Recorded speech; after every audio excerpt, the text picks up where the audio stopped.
সব ঠিক হয়ে যাবে। আমরা পলিটিক্স করি, আমরা জানি আপনারা যে যত সেমিনার করেন কোনো লাভ হবে না যদি রাজনীতিবিদ ভালো না হয়।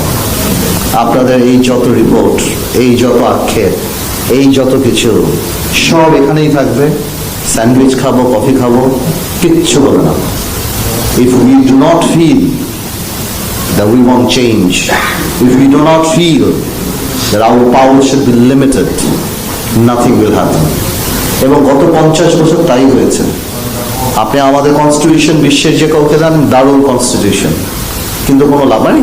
নাথিং ইজ উইদাউট ফ্লস, প্রত্যেকটা দেশেই থাকতে পারে।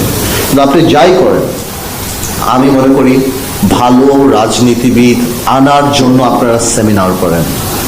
এই প্রেশারকে আজকে আপনারা এই কথা বলছেন, উইথ ডিউ রেসপেক্ট আমি বলতে যাচ্ছি, যদি শেখ হাসিনা সরকার টিকে যেত এই সেমিনার কি হতো?